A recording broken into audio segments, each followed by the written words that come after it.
আমার জীবনের সবকিছুর জন্য আমি ফুটবলের কাছে ঋণী।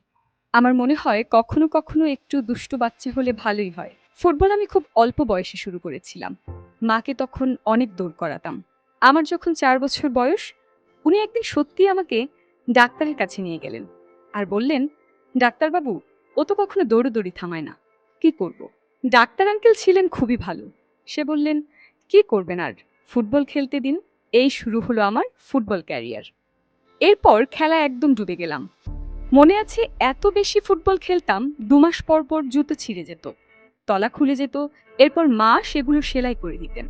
কারণ তখনও নতুন কেনার মতো সামর্থ্য ছিল না। যখন আমার ৭ বছর বয়স, তখন থেকেই খুব ভালো খেলতাম। বাড়ির পাশের একটি দলের হয়ে সেবার ৬৪ গোল করেছিলাম।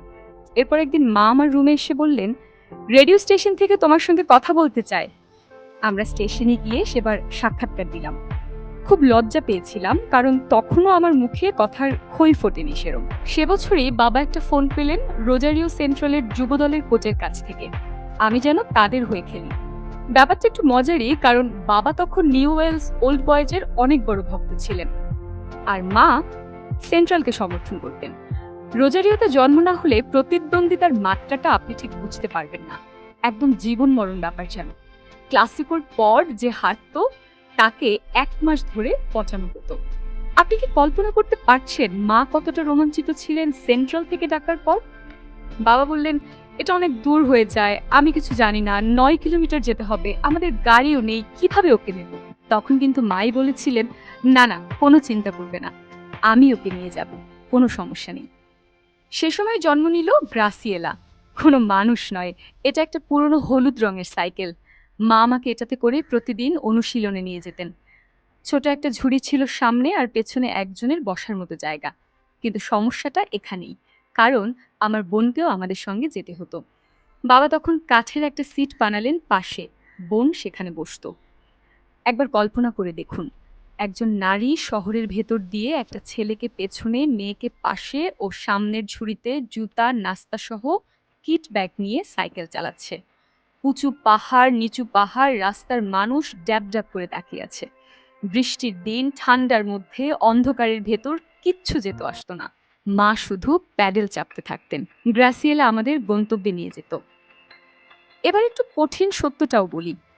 সেন্ট্রালেও আমার দিনগুলো ঠিক সহজ ছিল না। মা না থাকলে আমি অন্তত ২ বার ফুটবলই ছেড়ে দিতাম। যখন ১৫ বছর বয়স, তখনও শরীরটা বাড়ছিল না। একজন কি বলবো, একটু খারাপ কোচই ছিল যে শারীরিকভাবে শক্তপোক্ত আক্রমণাত্মক ফুটবলার পছন্দ করতেন। যেই ধরনটা আমার ভেতর ছিল না। একদিন আমি বক্সের ভেতর হেড করতে লাফাইনি। সে তখন সব ফুটবলারদের একসঙ্গে ডাকলো, সবার সামনেই আমাকে বলল, "দেখে তো মনে হয় কোনো মান সম্মান নেই। ঘোড়ার আন্ডা হবে তোমায় দিয়ে। কোনোদিন কিচ্ছু হতে পারবে না।" একদম ভেঙে পড়েছিলাম তখন। তার কথা শেষের আগেই টিমমেটদের সামনে কান্না শুরু করেছিলাম। এরপর দৌড়ে মাঠ ছেড়েছি। বাড়ি ফিরে সোজা আমার রুমে গিয়ে একা একা কাঁদছিলাম। মা বুঝতে পারলেন কিছু একটা হয়েছে। কারণ প্রতিদিন অনুশীলন থেকে ফিরে আবার রাস্তায় খেলতাম। মা আমার রুমে এসে জানতে চাইলেন কি হয়েছে। ভয়ে আমি আসল ঘটনাটা বলতে চাচ্ছিলাম না। কারণ বললে হয়তো সাইকেল চালিয়ে গিয়ে উনি আবার কোচকে ঘুষি মেরে বসবেন। মা এমনিতে খুব শান্ত মানুষ।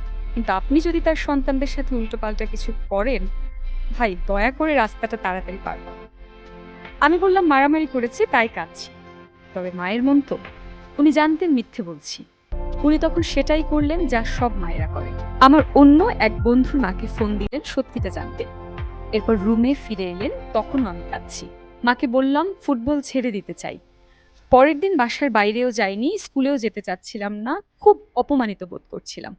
মা তখন আমার বিছানায় এসে বসলেন আর বললেন, "তোমাকে মাঠে ফিরে যেতে হবে আনহেল। আজকেই তুমি ফিরে যাবে। তার কাছে নিজেকে প্রমাণ করতে হবে।"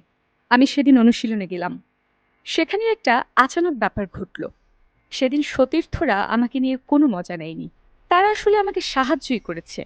দেখা গেল বল বাতাসে ভেসে আসছে, তখন ডিফেন্ডাররা আমাকে বলটা জিততে দিচ্ছে। তারা নিশ্চিত করেছে যেন আমি ভালো বোধ করি। ফুটবল অনেক প্রতিদ্বন্দ্বিতাপূর্ণ খেলা, বিশেষত দক্ষিণ আমেরিকায়।